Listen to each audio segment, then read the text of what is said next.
Welcome, everybody, to the first episode of season 2 of the Wildman Revolution podcast. It's really, really good to be back. And I have a great mate of mine doing amazing things in the world, Mr. Jason Voigt, on today. And I'm not even going to tell you what we're going into because this man has so much experience to share. It's very contrasting and very polarizing. And I think it's going to make for an epic listen and a watch if you're tuning in. Jace, how are you, brother? Good, mate. How are you? Fantastic, man. No more kumbaya jerk circles in this one. I think it's called for a reason, isn't it? Doesn't mean be tame and like a little bitch. It's the wild man. So let's do it, Cool. I'm going to kick off, apart from the how are you question. I'm going to ask one question. Generally one that goes to my new guests. When you hear Wild Man Revolution, what comes up for you, or what do you feel, or what resonates for you? Or what meaning can you give it for you? I think it's the antithesis or opposite of being a supplicating individual that fits into the social programming and society norms only to get by, to live a life of mediocrity. And then, so whatever the opposite of that is, it's like breaking free of all the shackles, whether it be the shackles you put on yourself or whether it be the shackles that society's put on you, and actually living life on your terms. That's what it means to me, but I'm just making this up on the spot, but it does feel right when I say that. And I'm sure I could go into a hell of a lot more depth, but yeah, I mean, being a wild man is, definitely untamed. And, a man that lives by a code and an honor as well. Wild doesn't mean just wild and, go for it and fuck around as much as you want. It also means, live by a code as well. An honorable one.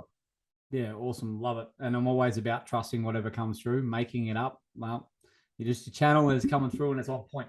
With that in mind, do you think the wild men of this world are in the minority at the moment?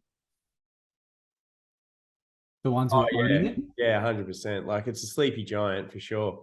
Yeah, it's it needs a few individuals and key figures to kick things off in order to light that spark. But it's definitely, as an active or perceivable thing, definitely a minority, yeah, for sure. Yeah, definitely. Like, we chat a fair bit, and I think we're very, very resonant on the. We were talking earlier, and I was like, "Oh, we've got a good clickbait or a title for this one." It's like "Kill the Nice Guy." Can you give some depth to that and what you're seeing in society right now about the nice guy and it's sort of the agenda of the nice guy, but how we just give some depth to that. Yeah, okay. I could relate to it myself, and also society, probably not to the extremes with myself, but you see a lot of men getting around and they're supplicating to a system that's throwing them overboard, whether it be, letting things go, like, laws that have been enforced and not standing up for your rights as a human being or as a man, all the way through to the household and not being a man inside the house, not feeling like a king inside the house. And one thing that I always think is like, well, if you're not a king in your own home, how could you be a king in the street? So how many men are actually getting castrated in their own house? And that to me, it just, it brings a light to things. And I often ask, like, is this social programming and what's going on? And, from way back, it's been engineered for a very long time, affecting men today, more than ever. We're seeing a lot of boys not growing into men, whether it's because they don't have manly mentors, whether they don't do a rite of passage. You look at, the transition of high school students from, high school into, let's call it, adulthood. It's just go get wasted. Surface Paradise is just down the road, and it's just like, let's just get wasted and get drunk. Well, what type of rite of passage is that? So there's a lot of rituals, a lot of customs, traditions that have been completely eradicated from society as well, which then is, leading to its demise. What's that saying, Steve? Weak men. Do you know the one? Like weak. Oh, yeah, where it goes in. I know the one. Weak men create. Oh, off the top of Tough my head. times. Yeah, so weak men create Yes. tough times, the strong men create good times, right? We just don't, there's two in between that or around that, but it just goes to show, when you've got strong leaders in society that build and create, then, we become the epitome of our own demise. We then fall because of that comfortability. And, going back to the wild man, I don't think the wild man's a placid, apathetic individual that just sits back at home and, jerks himself into tissues every night and cries himself to sleep. It's definitely not one of those. It's a man that goes out and takes charge and, knows when to say the power of no, the word no as well. Yeah. I think you make a good point going back to a man who's not a king in their own house, their own domain, their own kingdom. How can they be a king out in society where we've got a lot of pretend kings out there, so to say? Or I call it like boys parading as men. Mm-hmm. Like they're never going to be a king in society, and they're never going to get the desired outcomes or the following or results, whatever it is, if they've got shit out of whack in their own kingdom. I truly believe that. It's something I live by, it's something I coach by. Where do you see that most evident around like manifesting society now? Where do you see the problem that might stem from? You may have touched on a little bit about like probably not role models of men or something in society, but what do you think that comes from, and what do you think we do to shift and change that? Where does what exactly come from? Just get the manifestation of a lot of these men that don't have their kingdoms in order. I wish I knew. And then you got to ask the question: did we ever have our kingdoms in order? I think that's great. I'm glad you said that. Yeah. Yeah. Like, and what is that exactly? Because it's a contextual definition to every single individual. It's objective and subjective at the same time. Yeah. How do you answer that question? I think it's more of an internal feeling. But where do we drop the ball? I would say it's a death by 1,000 cuts, or betatization by 1,000 concessions, so to speak. So, but it's to the individual. If you feel like inside your heart you're not going with the truth, or you're not within your own integrity, then that is an internal representation of not being a king, right? Yeah. So it's such an individual. I'd ask you the same question. What would you say? I think you touched on it. The inner kingdom is the key. It's like if you're not grounded or in your center, as a good mate of ours, Grant Eagle, says all the time, you're not in your center and you don't have your inner kingdom in order, it's going to reflect out into the outer kingdom anyway. 100%. And it's not going to be in order. There's going to be chaos. So there's going to be parts that aren't working. And that's why I have a huge focus on and I'm disciplined with my practices, because what are my practices are? My practice is working on my inner kingdom, my inner domain.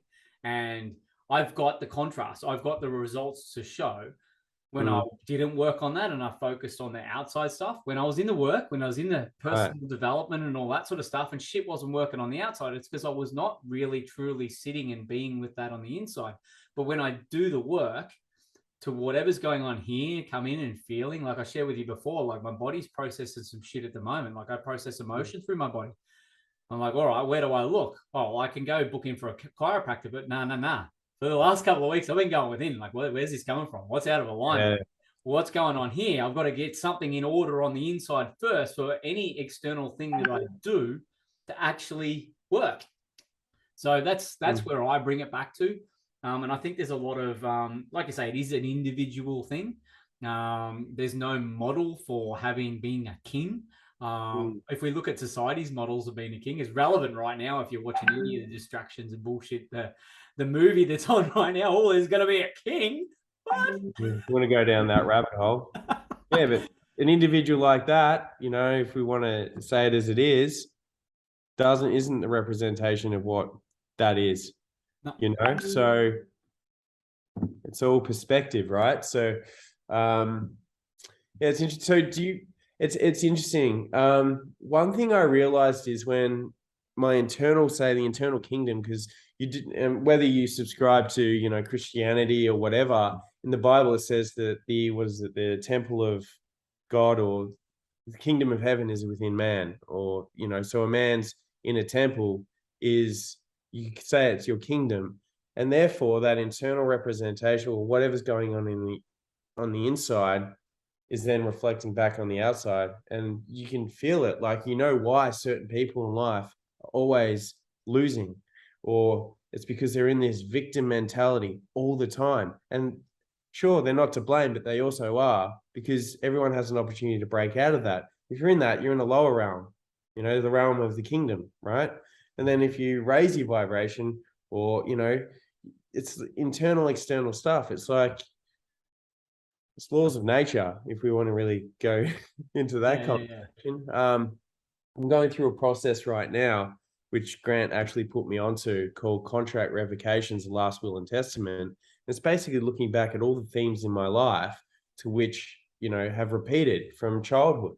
And I've noticed one that comes up as a people pleaser. Now, if I'm out there people pleasing, and I remember a story of when I was in primary school, I always had the best lunches, and I would always give my lunch out because that was trying to buy being friendly.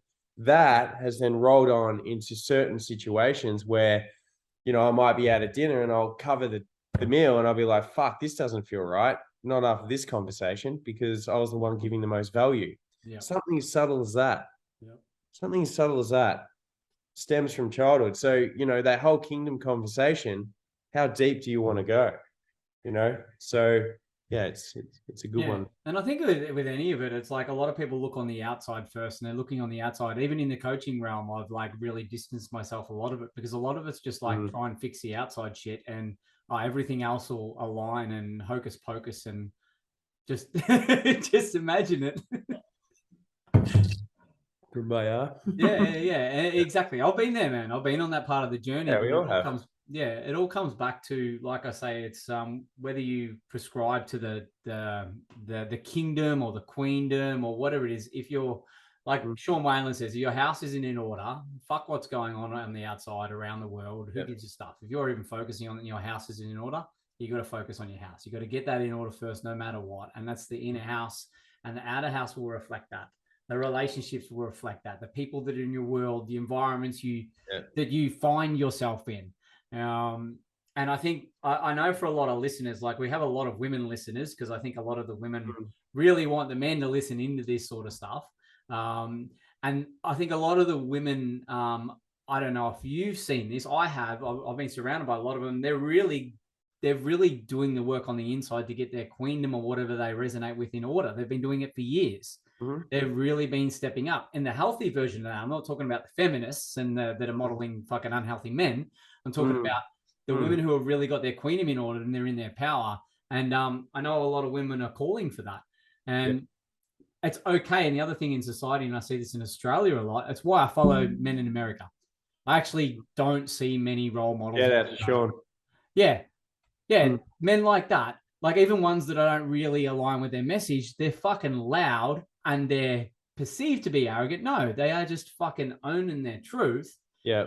Women have been doing it. Women, it's okay for women to do it in Australia, especially, but fucking men, it's like, you're arrogant or you're up to something. It even happens to sports stars, even though they're distraction, but they're owning their truth and they get chastised or they get brought down. And I think I went on a tangent there, but it's all relevant.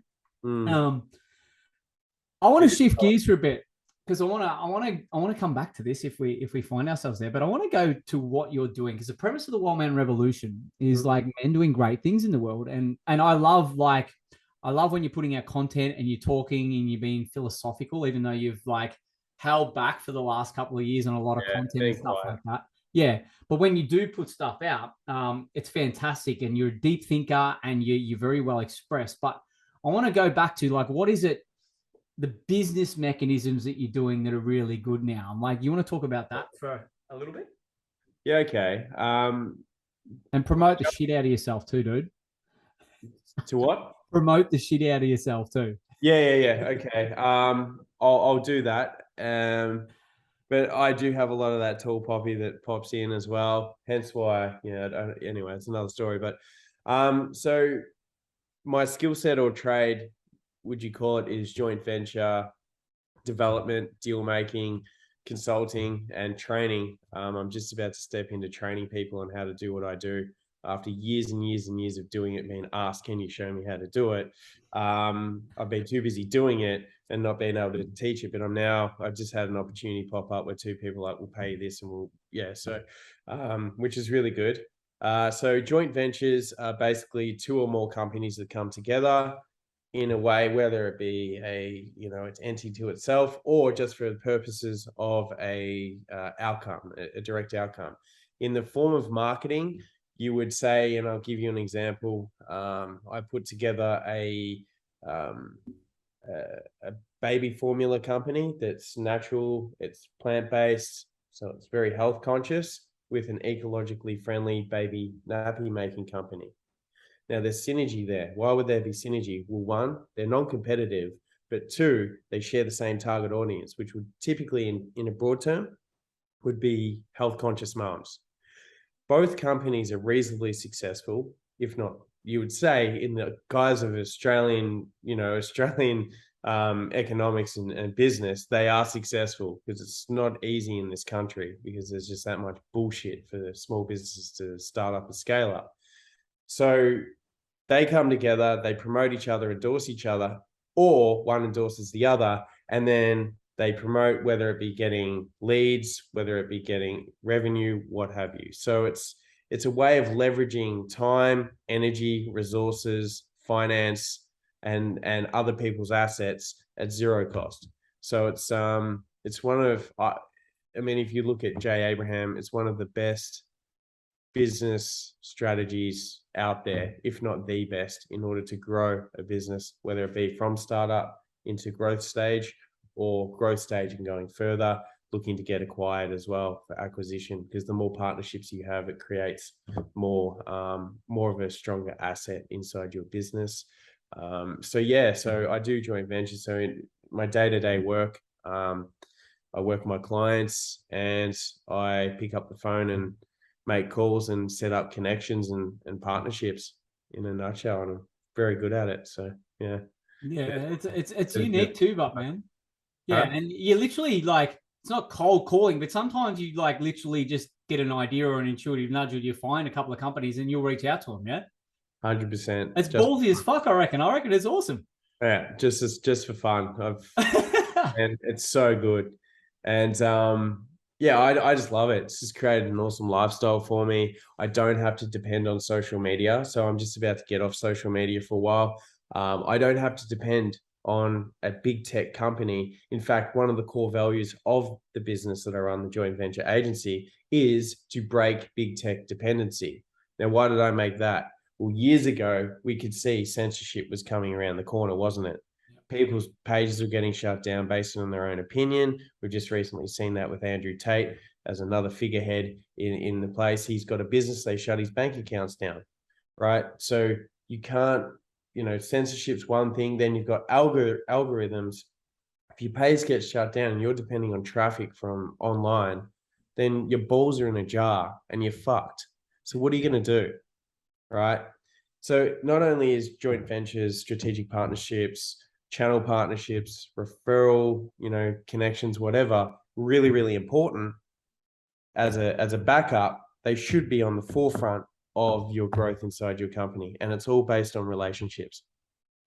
That's it. Yeah. Yeah, no, it's awesome, man. And it's the social media one's fascinating. I still participate in socials, but I've noticed the last 4 months when I've pulled back, there's no reliance on it for me now. It's just a lot of my marketplace in the coaching space. When I'm going with the coaching is still there. But for all my investment stuff and money stuff and all that, it's all offline. I don't need social media. And it's actually, after probably 7 or 8 years being really heavily reliant on socials, it's a good feeling, man. Yeah, it is. It's good to not, have that entanglement or that stranglehold, because once again, we look at society, and this reflects back to society. But you look at how many people aren't saying the truth or speaking the truth at the fear of being cancelled. Yeah. That's a big fucking problem. Yeah. And then you have someone that does speak the truth and they get cancelled. And how many people that are, would you call, and I know it's a generic term, alphas or real masculine men that are just towing the line, or even speaking absolute bullshit and propagating all this snowflake NPC, SJW bullshit just at the fear of getting cancelled. Yeah. Just to, fit in with the mold. And therefore it's propagating an echo chamber of absolute deception. Starting with self-deception. 100%. In my decision-making process, you could say, like, feeling my way through it, I found myself towing the line. I was like, oh, what do I do? What do I put here? But in my inner work around it, I'm like, actually, do I need to be on social media? That's the path the questioning I took, versus, do I hold back, or do I just play out and just say whatever, and if I get blocked, I just took that option right out of it and say, well, actually, I don't think in my model going forward I need social media for this. And it just had me go, all right, cool. I'm just unapologetically me wherever the fuck I go. And if I decide to play on social media, that's how I'm going to be too. And I don't give a fuck. Whatever happens. Exactly. Whatever happens. So now you don't have that stranglehold. Yeah. Right? Yeah. And this is that's now, you've just tapped into the depth of why I do joint ventures. I wouldn't say that, in my meetings. A lot of my clients fit in with the mold, right? They're putting rainbow flags across their screens in business and everything. They fit that mold, but I to the depth of what I do is that's at the core. Yeah. That's why I think it's really powerful, man, and it's very unique. And I think it's a way forward, because we are going to get to a point in whatever happens in the next few years, as the chaos ensues, if you're focusing on that, or for some of us, as the shit comes to the surface and we get more excited, it's going to get messy out there. And all these systems and structures that are in place, especially this social one, the social medias and all this sort of thing, they're going to get harder to show up in. They are going to get tougher, I think. They are going to get more censored and restricted and blah, blah, blah. And a lot of people are going to literally stop in their tracks. Their message is not going to get out there. They're not going to know what to do. But the likes of you are going to be still connecting these other people. You've got a solution for them before the fucking major problem hits in too. Do you see it that way? Yeah, absolutely. There will be decentralized ecosystems created, and we're already seeing that across the board in the crypto space and the technology space as well. So it's all about decentralization and going back to local. When shit really hits the fan, or say if it does, to the point of global supply chains and everything shutting down, then everything's going to go back to localized and community again, the way that we used to do it as tribes. So that fundamental structure, if you apply it in business, you can't lose, because it's all about people and creating ecosystems. It goes back to the fundamentals, the basics of what it means to be human. All right. So, yeah. I love how that's rolling out. A lot of society's sort of going one way, and it's moving to the smart cities and all that sort of stuff. But the real change is happening on a community level. I've seen it up here, like Northern Rivers happen with the floods and all that sort of stuff. But at the same time, all these people with the similar intentions are already bringing community together. Some of it's just been amplified as all this other stuff's happened. It's interesting to watch these two sorts of, without being too much into polarity, you got the one sort of narrative going that way, and the one lot of systems still going that way, but then you've got the community-based stuff really building the foundation and really coming to a fore. That's how I'm growing my business in the moment. It's been phenomenal. How did you get into this, man? Okay, so I was working, I've always been a connector. I always put people together. And I would just do it, but I never valued it to a point of it was so effortless and easy for me that I didn't think to charge for it, because it was just this is just what I did. And I was having a conversation once with Miroslav, Petrovic, and he walking along the beach in Burleigh Heads, and he's like, "Oh, you can monetize what you do." And I was like, "Really?" He's like, "Yeah, they're called joint ventures." And I'm like, "Oh, wow." So I got the realization then. Then I started working with a gentleman called Ben Simpkin, who was running the mastermind, and I became his right-hand man. Generated about $1.8 million in sales for him within the first 6 months of working with him. And he was working alongside Jay Abraham in the US.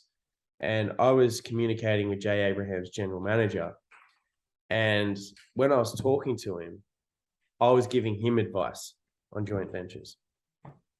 But I had learnt a lot of it from Jay Abraham, because by that time I was learning a lot. And then he's like, "Dude, you should start a business and do JVs and just go out on your own."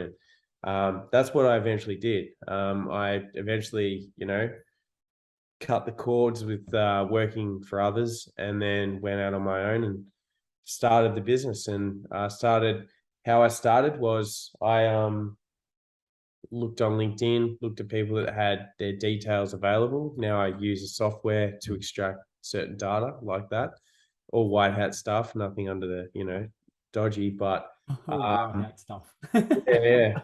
And then, yeah, so I just picked up the phone and just cold called, and had a few people hang up, but not many. They were very interested in what I had to say, because what I was speaking was very unique. But also by that time, I already had a lot of experience speaking to CEOs of companies that were worth a lot of money, because that was the targets that we were looking for with Ben. So I already knew how to speak their language, and it was a lot simpler.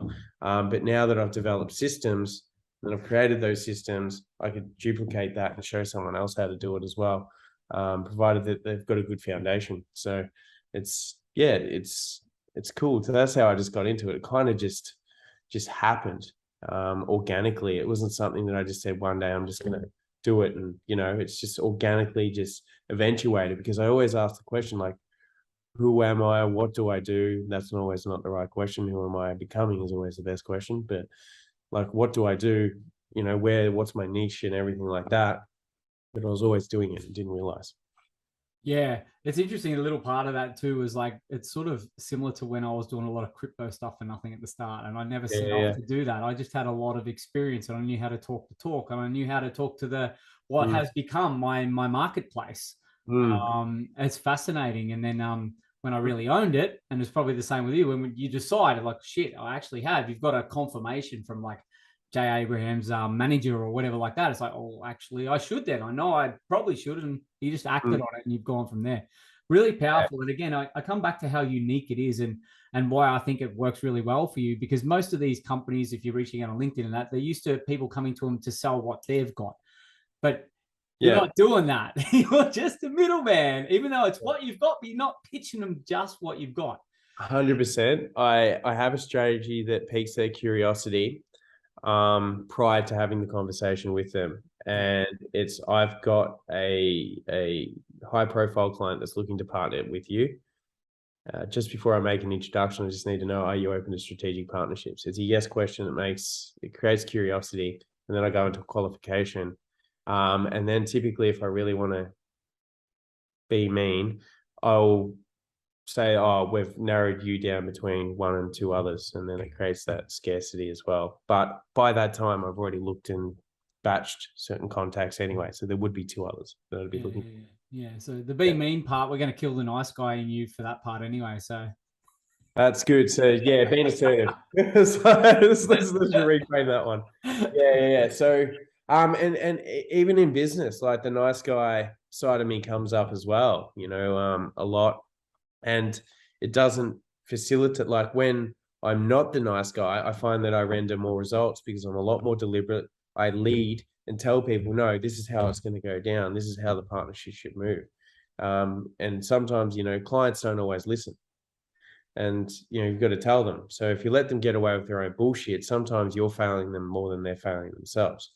So it's, just be direct and straight to the point. That's the best way to, I think, run business, because regardless, even if you are a woman, you don't see much femininity in business. You see more masculinity. If it's a woman that is masculine running the show in the business, holding that energy. Yeah, holding that energy, that's what it is. And I think straight to the point, or that assertive energy, if you want, without being just my way or the highway sort of thing, but being assertive from your power and your position of what you know. That's the only way to get results in life, I believe. Like, it's like everyone takes that on in life. If you live your life that way, well, you're going to live a better life. Yeah. How do you find, just out of curiosity, like when someone throws something at you, a curveball, and it challenges your beliefs or your rituals or whatever, but they're coming to you for advice, but they still challenge you, but you can see what they're saying. Yeah. How do you go about that? Yeah, it's really interesting. It depends what position they're in. If it's a client, or if it's like a consult, or if it's someone I've just been connected in with, or anything like that. I'm very open at the same time, very strong in my beliefs. So the way I would handle that, if that's your question, is I would do my best to listen to understand if they've got an outcome, or I'd ask a question like, is there an intention for you sharing this? Or is there an intention for you like going over to explain what you're putting to me, or something like that? I'm always going to ask a question. Because if I don't ask the question, they're just going to control any conversation or anything that they're coming with me. Because I have had a lot of people get on calls, not recently, but I know when I was working through a bunch of stuff where I probably wasn't in my power, I used to have to face that a lot. And a lot of people would come to pitch me stuff, even though they would reach out through my call to actions. But I think, yeah, again, the way I handle that, and I just check in with myself and I'm like how I'm feeling with it, because at the end of the day, we've all got a different model of the world, and you never know what conversation or what connection's going to actually open you up that you've called in. Yeah, that could lead you to anything. And I think as I grow in experience, as I come into a more grounded place, I think I'm more able to listen in and listen, understand. And at the same time, if I feel that something's off intuitively and this person just got one track and they just want to make their point, or they want to be right or anything, I'll cut them off. All right. Seriously, but I trust my intuition too. And sometimes I'm wrong. Sometimes I could come across as rude, but I run that I'll take that risk, if you want to call it a risk, because that also helps me be in my power. And like, either cut to the chase, or like serious, what's your intention question? That's a good question. If they lie, and my intuition goes, there's another red flag. It's true. Dude, so then compounding thing. Okay. Yeah, that's interesting. Yeah, cool. What's your intention? I'll use that. Thanks. Yeah. Now, what are you when you reach out? Because this is interesting. When you reach out to someone, but you've got your opening, you've got your there. Do you ever get potential clients or anything, like try to control the conversation from there? Yeah. Find your. Yep. How do you navigate that? Stay professional. Yep. And you can always allow them to control it, because sometimes when people think that they're controlling it, they're not controlling it. You can still control it, right? Because you can still lead with questions. You can still, if they think that they've got control, you can then navigate the conversation through questioning in your control. There's always a way. It doesn't have to be, I've got the frame and everything like that. There's so many different ways to create, because if you're allowing someone to speak and maybe perceive they're in control, that could also be leading it to where it needs to go. So, I remember having one call with this guy, James. I still remember him. So he's stuck in my mind after thousands of calls. He's stuck in my mind. He ended up he was selling his company anyway, so I wasn't the right fit for him, but he was drilling me. He's like, oh yeah, just go, oh yeah, tell me more about that. And he was hitting me, and I was like, yep, so this and this and that. So I let him have the control. And then he's like, right, you've got my attention now. Everything that you said, you're very professional at what you do. I'm going to talk to you now. Yep. Like he was, he's different element. Never really, you don't come across many of them. But because I knew my shit, he had the control. He was testing me. I still kind of won by still having that control, right? And build a good relationship at that time. And then selling a company, it's like I couldn't work with him because it's just not, it's a good point you make there too. I think a lot of people get it confused about being in your power or in control of the conversation or anything like this, especially in the influence space. It's like, how to control the conversation and all this sort of stuff. Yeah. It's not about that. It's like you're letting your experience, professionalism talk for itself, and the energy is congruent with what you're saying. And people who are in their power and got their own experience, they're going to pick up on that. Whether they're in control or anything, it's the key. Energy fucking doesn't lie. It's the unspoken language. Yeah, it doesn't lie, and that's the difference. I think now I see a lot of younger men getting into the work, but they just don't have the experience. I know we'll resonate on this sort of topic. Yeah, a lot of them are out there now, and a lot of their words and everything aren't congruent with their energy because they just haven't been initiated or haven't grown through that yet. Did you want to talk to that a little bit? Well, it's a process. I was in my 20s doing the same shit. So, like, it's like you go through life cycles, and the maturity can only come from, I believe, like, you can accelerate through experience, and that's fine. But there's just certain things, I can't even put it. It's like an intangible thing that you grasp at a certain age where you communicate differently, and you have different values on life. You look at things differently. And, I was talking, because I did an ice bath session at Flow State yesterday. And I was talking to this young guy, and he injured himself doing jiu-jitsu. And he's so energetic and everything like that. And he said to me, he goes, "Oh, people say I'm too egotistical." And I go, "Man, how old are you?" He's like 24. And I said, "No, you need that right now. Yeah. You need that to drive you.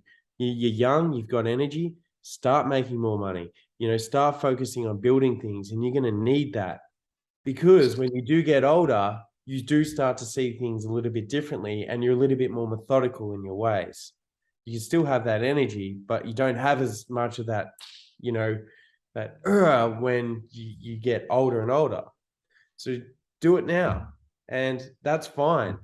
But life's still going to hit you regardless, and you're still going to grow. So when it comes to those younger people, I say, awesome, go for it.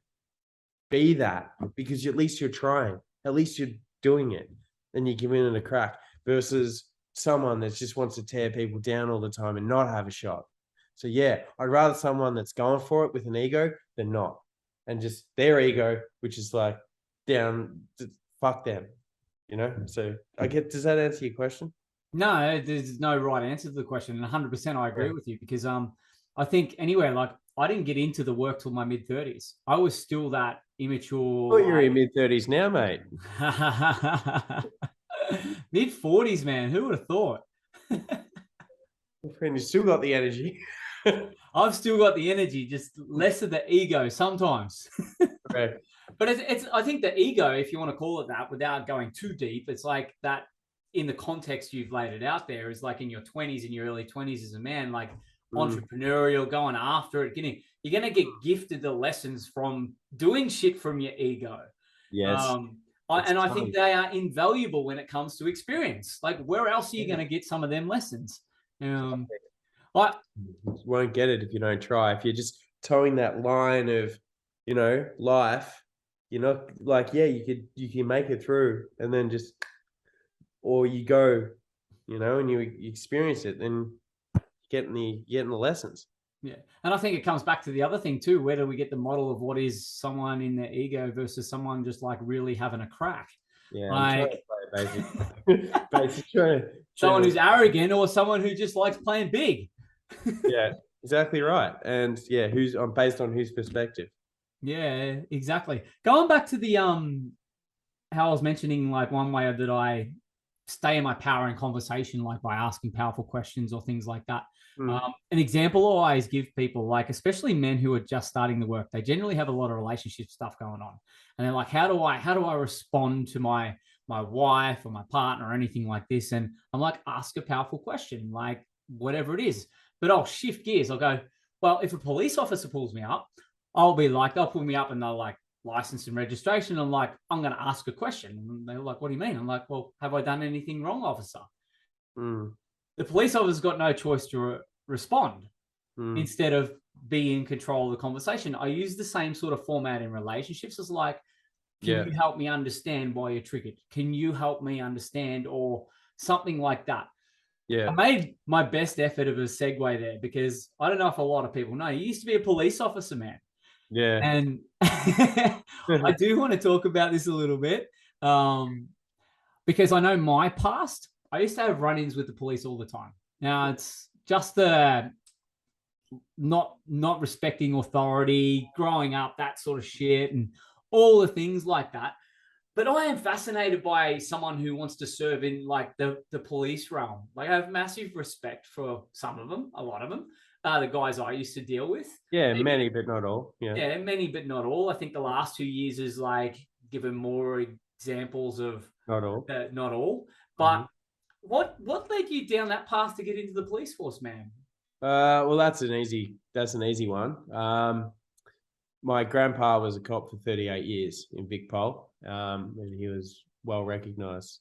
So even at his funeral, we had a police motorcade, so he's a well respected officer.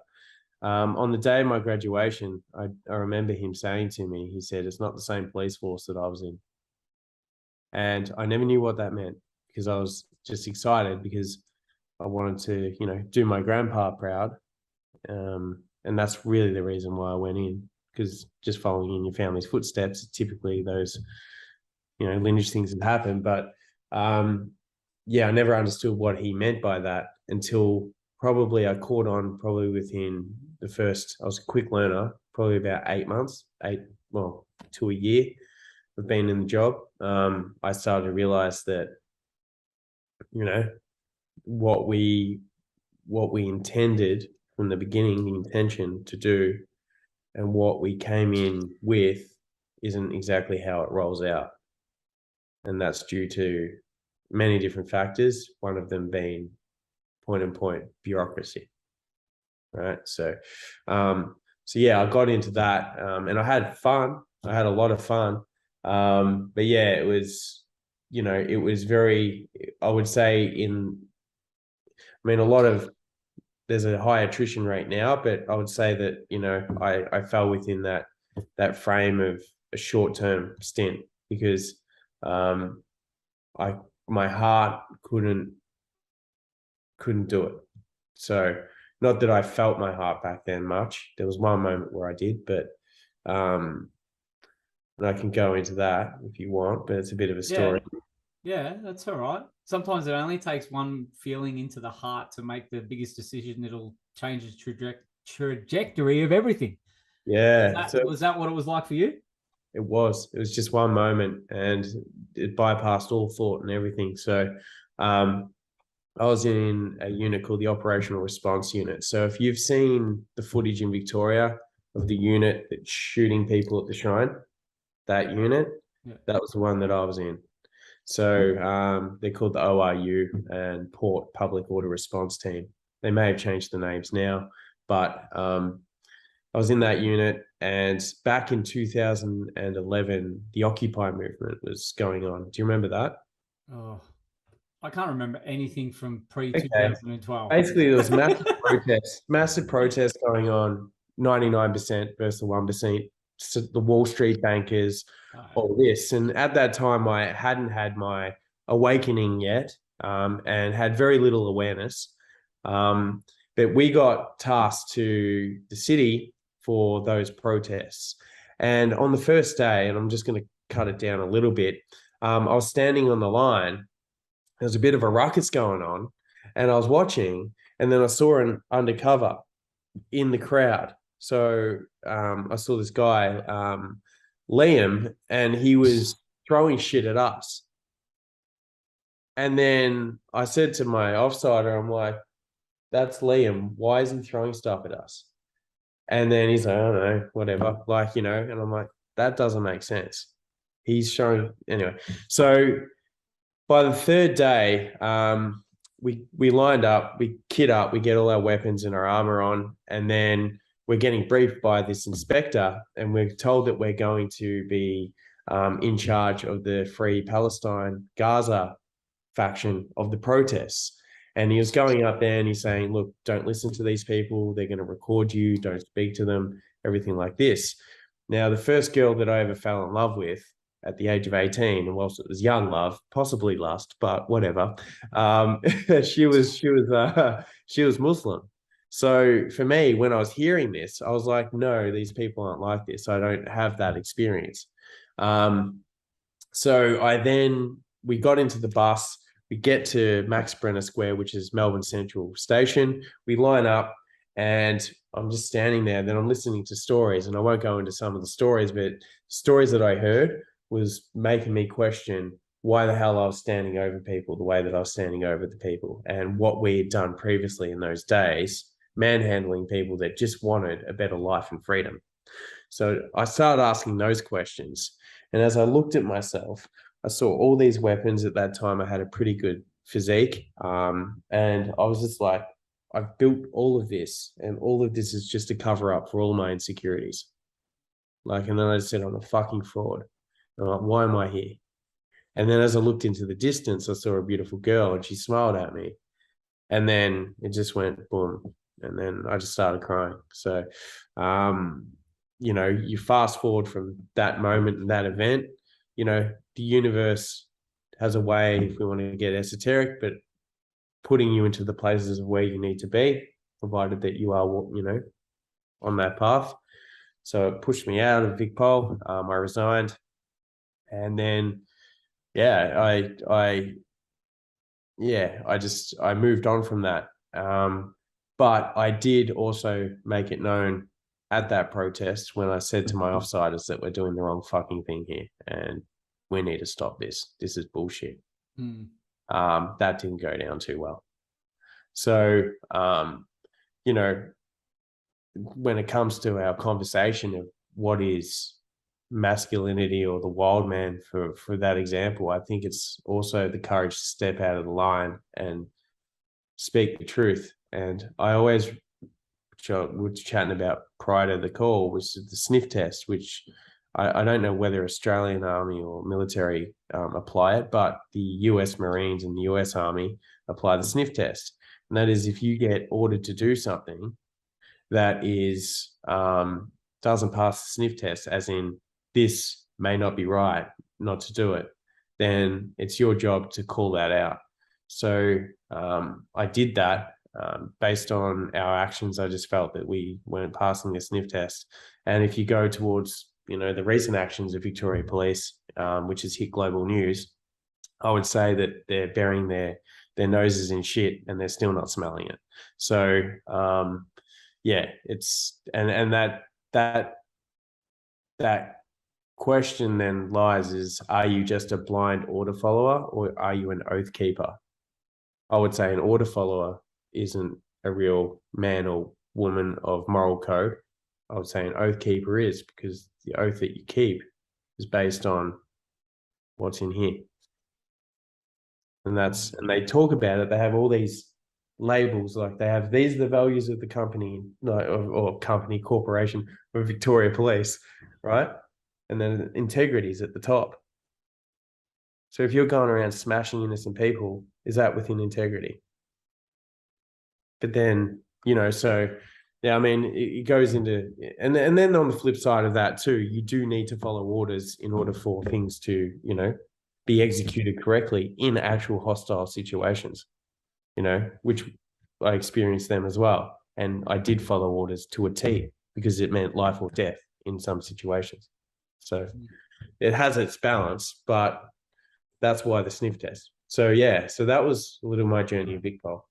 Yeah, it's interesting, the integrity one. I've been thinking about this a lot lately, and I think it's helped me drop the us versus them, the bad, the evil versus good, and all this sort of shit. Like, integrity comes to the list. A lot of the people that are seen as the evil ones in the world, they are in integrity with their mission or their purpose or what they think is right.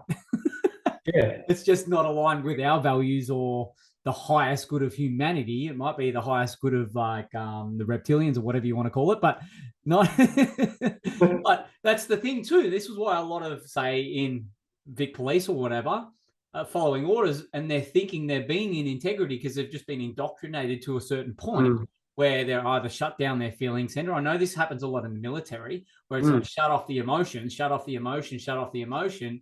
It's probably why the sniff test isn't working. It's because Now they've shut off all the emotion, and it's like just like so indoctrinated to follow orders to get the result that is in alignment with what the authority says. I think that's why a lot of it's manifest now. And you could say it's sad. I think it has to happen. I think all of these systems and structures that are doing, I think we have to see the worst of it. Or to crumble as well. To crumble, I think so. And I don't think that means it's definitely going to mean chaos, but I've never really bought into the fact that we're going apocalyptic there, even though I'm prepared. Yeah, exactly. So when you're prepared, you can always, you could be at peace, and you can once again be in your center and grounded, and not be, caught up in the bullshit. John, who I live with here, he's ex-military, and we've got a pretty good setup here. So we're prepared as well, even though we are kind of close to a smart grid. So you're a little bit safer being out bush. So yeah, and smarter. I've got it sorted, man. I've got it sorted. Yeah, I know you do. I've got a good saying, like a good king never goes looking for his battle, but he's always prepared. And I think that's the thing. Like, if you want to go into the apocalyptic sort of consciousness that's sort of arisen in the last couple of years, aside from the preppers are loving it because, like, well, we're right, it's the end coming or whatever like that. But it's really come up, and there's a lot of fear-based stuff. But there's a difference between being prepared, like having your inner kingdom, going back to our earlier conversation, your inner kingdom in order, prepared for whatever. Like, emotions are relevant. Fear is relevant. It's a protection mechanism to keep us physically safe. You need that. You got to have these things, but to have your inner kingdom in order, or be in your center and be grounded for whatever comes and like bangs on your front door, or whatever comes into your neighborhood, or whatever, that's the thing that's going to help you navigate whatever manifests on the outside. It doesn't matter if it's coming from authorities. It doesn't matter whether it's coming from political or whatever it is.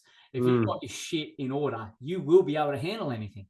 100%. It's all preparation. 100%. And that's what it is. That's why I love the military, even police force and all that sort of stuff, even though we can go into the unhealthy aspect, but they are disciplined.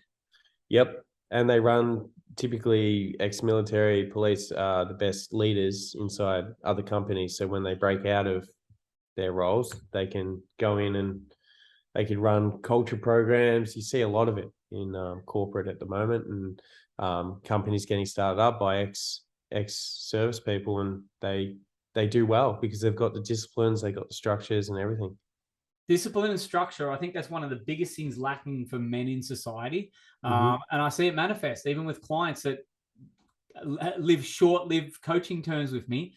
They're just not disciplined enough to stick at it, to actually see the results manifest, because they've lived 40 or 50 years of their life and they've never had any discipline. They've had the easy path and it's been fluffy. And again, that's why I've got massive respect for anyone, whether it be in military or even in business. Some of the best business people out there, they've got to where they are, not because they're the smartest in the room, because they're the most fucking disciplined, because they do the work, because they show up. And I think that's an element where a lot of men have got to work on.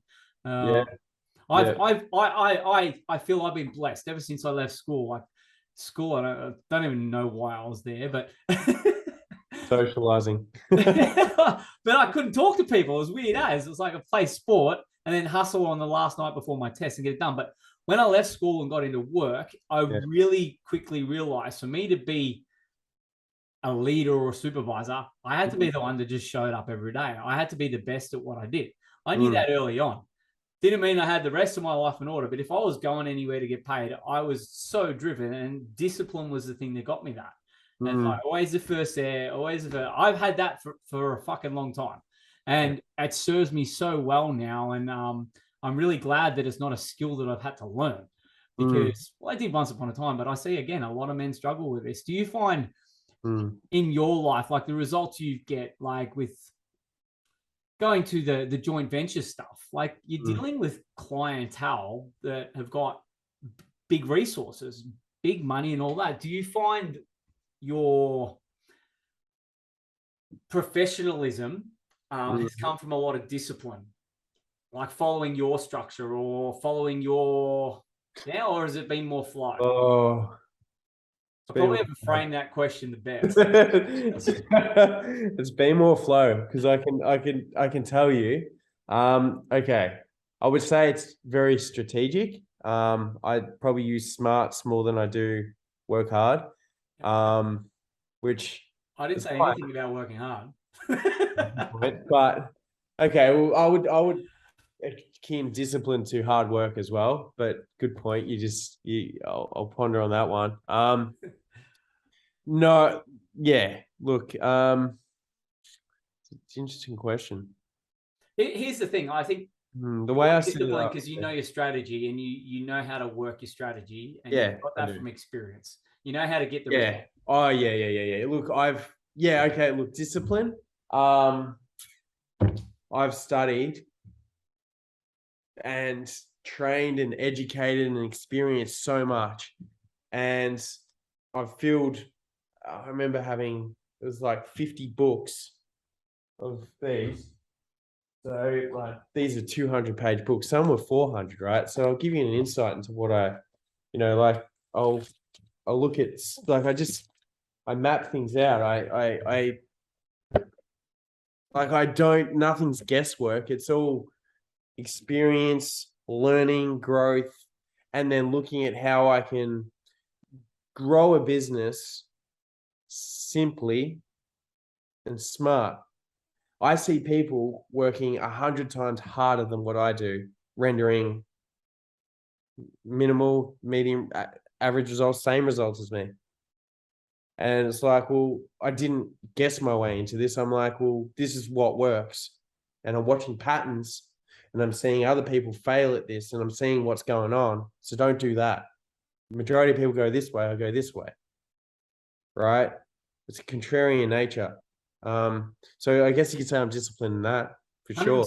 It's like, I just don't think you frame it or you look at that sort of stuff as like the work aspect. The work aspect is the result. That's what I think. And like all the time you're putting into the reading and stuff like that. Yeah. And the unpacking, I feel like that's where you've been disciplined. I will laugh though, because it comes from an inherently lazy attitude. Like, it's like, how can I do things by doing the least amount of work to render the maximum result, which is called yield. You know, when I do business, I look at yield, maximum results and minimal returns. I've made mistakes where I've had to work 10 times harder to get a client result than the same that I would for just an easy client that I go, yeah, this is a layup. Yeah. You know, one I could drag out and milk for a while and still get them at, I won't say the word 10x because it's way overused, but less at least a 2x return. Yeah. And then some, I've had beyond that. It all comes from, yield, working out minimal effort, maximum return all the time. I think you're just exploiting the human biology, or what we are hardwired with is the path of least resistance. Yeah, true. And then finding the resistance in that. Like, there's still going to be it's still a hard work. It's still hard work, and it does take discipline. Yeah. So you're right. And I do. I structure my day. I won't get it up, but I do have my ritual. I have my morning ritual, and bang, bang. Yeah. So same as you, like you were saying before, like if you don't do everything that you do, you're out. And I feel the same. Like, and I've got to stick to it. Yeah. And it's unique and it's individual to everyone else. And I think this is where a lot of people sort of misconstrue it. Like my ritual or my thing, I had some, it's really interesting how I had a breakthrough around my rituals and stuff and how I start my day. It came from reading the book or listening to the audiobook Art of the Deal by Donald Trump. It was fascinating where this popped up. But it was like his ritual was literally go to the office and open the newspaper and go straight to the markets every day. Yeah. That's how he activated his brain. That's how he got in the zone. And I'm like, fuck me. I'm not recommending that to any of my clients. No. But I was like, that's so interesting, because when that came to me was when I was focused on the markets a lot. I'm like, I was focused on the physical a lot. Like I always focus on the physical. But I'm like, do I need to sort of change things with my ritual here? And do I need to change the meaning I've given it? Yeah. To something that's like, all right, how do I start my day to get results in alignment with what I'm going to do today, or who I'm going to be to amplify that? And that was one thing that changed me, because again, you do totally different things in the world that I do. So of course my day is going to start, or I'm going to be ritualistic in different things. But I think again, it comes back to it. We've got to get results. I think, I don't know, as men and women, I think men are ritualistic in nature, in their healthy, masculine, if you want to call it that. But again, most men are ritualistic in getting up, having a cigarette, having a coffee, getting in the car, listening to the radio, and driving to a job that they fucking don't like. So out of the Vic police stuff, out of that stint into the joint venture marketing and all this sort of thing, I know it's still very close to your awareness what happens like in the world right now when it comes to police in Victoria and things like that, and the circumstances that are unfolding. You definitely have an opinion on that. But again, you've pulled away a lot from social media and not from, I don't think, fear as such. It's from, I think, being really, really smart with your voice and where you direct it and where you put your energy. That's the way I see it. Do you find that's what it's been for you? When I was in the Amazon, I did a dieta with a tribe called the Yawanawa on ayahuasca. And the core thing out of everything that I did in the jungle for a month and a half or whatever it was eliminate distraction. And there's just so much shit that feeds us every day, or news feeds us, that it just gets way too occupying and it consumes the mind. So the thought process for stepping off social media as much has just been to eliminate distraction, but also at the same time, have I really got something to say? You know, there's a lot of people that speak and speak and speak, and it's like, okay, it's great, but every time that I do something, I want it to mean something. You know, it's like a stoic that when he speaks or she speaks, they're quiet, but when they do use their words, they use it with intent and deliberate, like a deliberate focus, and it renders the attention of people. There's a lot of noise out there. There's a lot of people speaking. A lot of it's trash. A lot of it's shit. And if I really feel that I wasn't speaking intentfully, then why was I doing it at all? And then it went down to seeking validation externally from reality instead of internally doing it. So that goes to the depth of why. Yeah. Because I've got to say, I do, when you do put stuff out to the world, you write so well. You express so well. And it's unfortunate that I stopped. There's part of it that it's like, yeah, but anyway, I can talk to you. That's cool. I don't need to read whatever you put out, but I know a lot of people, and there will be a time in the future where you do whatever form it comes in, where people are going to gain a lot from the value that you have to offer just from your own experience. Without it being in a business context or anything like this, because I still think we need some form of commentary on things that are happening in our reality, but it's got to come from a grounded aspect of someone who's got, in the frame of the conversation of today, their kingdom in order or their queendom in order. It's got to come from a place that's got their shit sorted. And well, I see it from both sides. You know, I look and observe, and I see people that are promoting the truther community, so to speak, and they're not seeing it either. Like, they're caught in their world of this is but they're not centered and grounded. They're just going off here, and Facebook's just picking up the algorithms, and getting data points on them. So it's like there's the polarity, and it's like sticking in the middle and walking between worlds. And a lot of people, it's good when they go through that moment of realization of, oh man, everything's fucked. Of course, they're going to be charged and they're going to go, go. But I really think that's the awareness stage. These people call themselves awake. I don't think they are. I wouldn't even call myself awake yet, because I probably don't even know what that is, right? But I'm aware to a point that I've realized that by polarizing, you're still going to create, like, it's good to polarize, but you're feeding, and it's becoming its own energy thing that just doesn't, it's like the truth is only within, and mastery comes from your own kingdom, and then thus your realm changes. You know, when I was in Victoria, I was consumed by it. I got confronted by a lot of conflict. Moved out of that vortex into Tasmania, didn't see anything to this one moment, and that was another You story. wouldn't have seen humans or anything at all. Like, No, they're just all they're weird. a few trees, a couple of trees and lakes, and it's a beautiful place. Yeah, it's just like so. Yeah, I just took myself out of it, and then as I removed myself from, I guess, called the central hub of fuckery in Victoria, I started to see things differently. Yeah, I think for someone who's grounded, and again, I never put myself as like I am totally grounded and I'm always in my center and all that, and like I'm not awake. Well, what is awake? Like, for fuck's sake.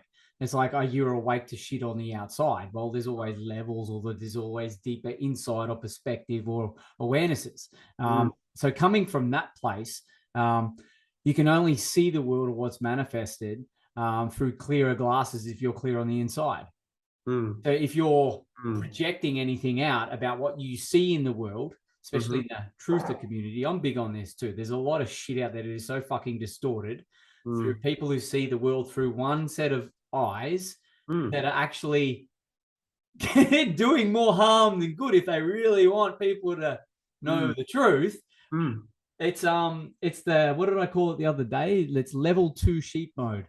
And I think that's become right to the forefront now in the last few years. What's manifest is like more people waking up, but they've got to this point where it's actually so limiting to their journey or their growth that they are consumed by it. Yeah. Where before they weren't really consumed by it because their focus might have been just on working for the man. It might have been on whatever close to home issues or problems they had. And here they have stepped into this, but I'm awake. What about this? What about that? What about that? What's going to come for them to break that? It's going to be a tough step, whatever initiation is going to come. And I think a lot of that realm is going to become for what chaos we might see ensue in the world. Cops knocking on your front door because you got the aircon on. I don't know. Yeah. Hey, your diesel car's been running. You drove fucking more than 45 minutes. Come with us. Whatever the fuck it's going to be. Yeah. It's never going to go that far. But but people are believing it will. So, and at the same time, you shouldn't be ignorant to the possibility of that happening. And you should you'll take the right action towards that, you know, towards ensuring that shit like that doesn't come to be. For people that may be listening that are in that realm still, there's a lot of people that listen in, a lot of people that I know follow me that are still in that are still sharing information. Did you see this in the world? Did you see that? They've got good intentions. They've got a good heart. If there was a message you could sort of relay onto them through this, what would you say to them? Stop regurgitating the narrative and actually start thinking 3 steps or 4 steps ahead and start calling it out ahead of time. And then, you know, start getting smarter with how you see it, like, and not becoming controlled by it, because things are always going to happen.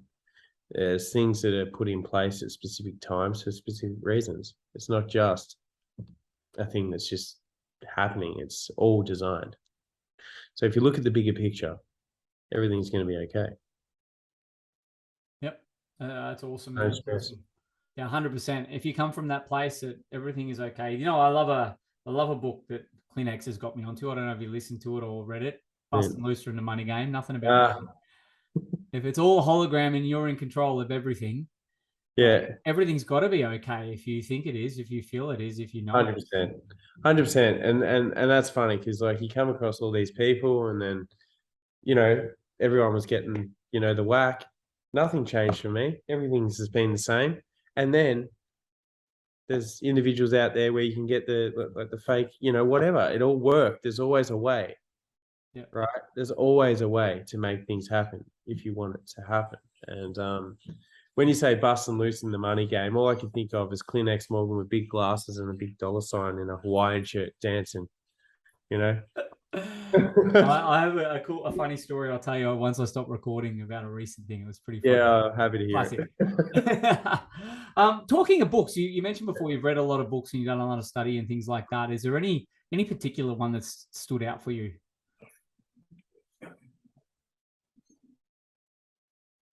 Nah. Okay, say no.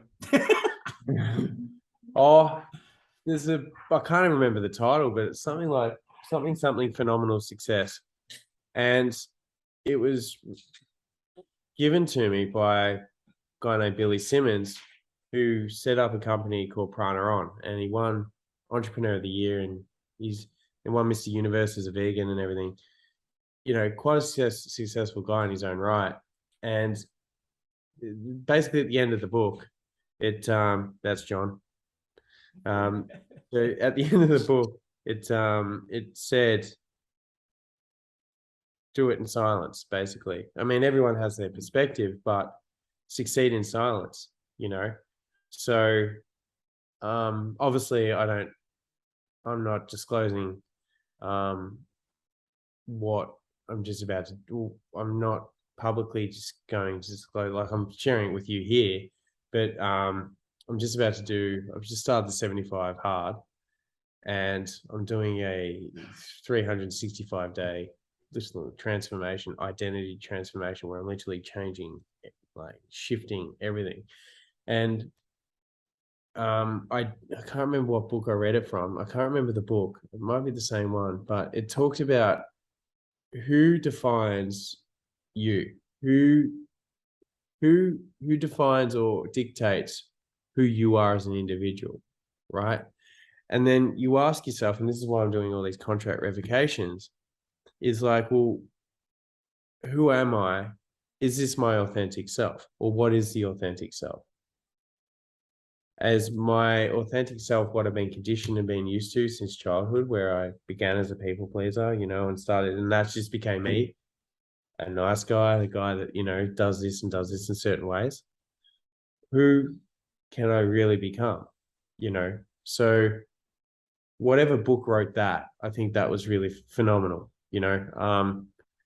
Can't remember the book. It's like really good. And yeah, I'm just about to go through a massive transformation, and well, I am doing it as we speak, including changing my last name, because my actual father lineage, my father's side is Voight, not Webster. I was just thinking the artist formerly known as Jace Webster. The artist formerly. Yeah, like all these things, like it's like, there's good books out there. Yeah, no, you take something away from everything. You know what? At the same time as reading, I like to ask people conversations. I like to have conversations about people and what they read. So, Steve, what's a recent book that you read? Secure the Throne by Elon Marcus. Great. What was the number one thing that you took from it? His cut through the bullshit way of using words and telling it how it is, and telling it how it is to get the result of securing the throne in your kingdom, inner and outer.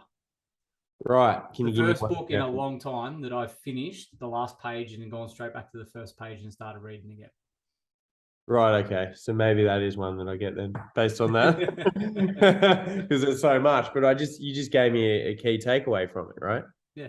Yeah. So, thanks. Yeah, I'd share it with you, but it took 3 months to get here from the US. So, and it's only a very short read. It's fantastic. Right. Okay. I recommend every man or even woman to read it. It you definitely resonate with it, because he even references Soy Boys. Talks about the hierarchy and how it has always had a place in nature, and absolutely. Yeah, he breaks it down really good. If you're a leftist out there, I dare you to read it. You're probably not listening to this anyway, but sure, Dan, you won't be listening to this until all the lefties out there. But yeah, the book question is always an interesting one, and there's, again, I think when you have got, I like your answer to it, because you didn't talk about a particular book. You took something from something and you've applied it and you're actioning it. I think that's the key to it. Yeah, I think that's why I read books. It's why I don't read fantasy. Right. Yeah, interesting, because like you could read a book and then 70% of it might be just trash, and then 30% of it's great. Depends on the perspective. Then you might read it 5 years later, and then 70% of it's great and 30% of it's trash. You know, 5% of it's great, 95% is trash. Whatever, it changes over time. It's like No, never mind. I was just going to go into the conversation about like you learn something and you're like, I don't know what the fuck you're talking about. Then years later, you get in a situation and something just pops and you're like, oh, that's what they were talking about. Yeah. I've had that in my teachings when I'm doing retreats and shit. Like when I used to attend retreats and I never got something, and I'm like 3 retreats later, they're teaching the same shit and it didn't drop. And then here I am teaching, I start free flowing like 5 years later and I just roll out what they were teaching and I've 100% got it and it makes sense. And I'm like teaching people it. Yeah, it's somewhere in there. I'm like, where the fuck did that come from? I'm brilliant. Oh, I better write it down. I think we're going to close this out. I have it's been a great chat, man. It's been really, really good. We can go on many, many tangents. Yeah, we could. We went on many. 12 months from now, what do you see the world like 12 months from now, from this day? What's happening in the world, man?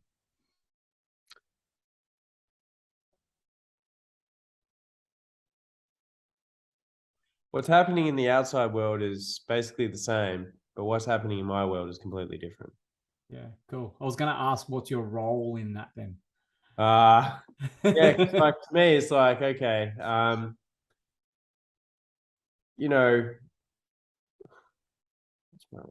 that's something I haven't even thought of. I know that in 12 months' time from now, I'll be a complete different person to the individual that I am right now. And you'll see it. So we'll book a podcast for the 12th of September, 2023, and we'll see. I know that I'll be a lot lighter physically and probably a lot more tanned and very different, in a different position as well. To get to where I am right now, I'm very fortunate. I've done a lot of hard yards. Where I'm going next, I'm ramping up the test, so to speak. So, pushing the limits over the next year. Yeah, awesome. I can tell you're already doing the identity stuff by the language you're using around where you're placing yourself and how you see yourself. If you're getting as detailed as you've got more of a tan, I like it. Yeah, well, I mean, right now, man, I'm just about to go into some heavy contract revocation work, and that's on an esoteric level. If we want to go off on a little bit of a tangent now, it's a powerful. It works not just journaling and doing that. It works on a very magical level, through and there's and I would say that 12 months from now I've tapped into more of that power in using magic as well, ritualism, and being able to create through thought more of the reality. So it's powerful. I know I'm talking a bit esoterically and not many people get it because we're going from business to but it's all relevant and it's all the same thing. Yeah, no, it's all relevant. And I think the listeners, we've had the likes of Brian Nasser and a couple of other people on that go very esoteric. So okay. I'm saying that's good. So it's it's all relevant. I've loved this, man. It's been epic. It's been epic to finally get you on in the first episode of season 2. It's a great way to kick it off. Nice. We're chatting quickly before this and I'm like, hey, send through all your links. Where can people find you? That's my normal way to close this, but you're heading off socials now. And so off Facebook. I'll keep my messenger open, so that's cool, and I'll stay on LinkedIn because LinkedIn's where I predominantly use business. So I'll stay. Cool. Yep. Yeah, because I know there are definitely business people that listen into this, and who knows, you might see Jace rock up in your inbox or vice versa. But yeah, check out any links that we do put below for Jace. And again, super grateful to have you on, brother.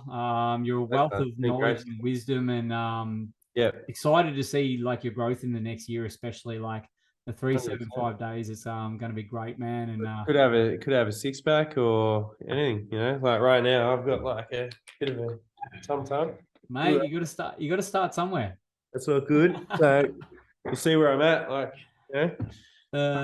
maybe a 4-pack. I'm glad we're doing a visual version of this for all the listeners too. If you're just listening, you got to go to YouTube for that last bit. Yeah, get back from the toilet after vomiting. Nah, awesome, brother. Thank you so much for being on this edition of the Wildman Revolution podcast. Awesome. Appreciate it, man. Catch us all later.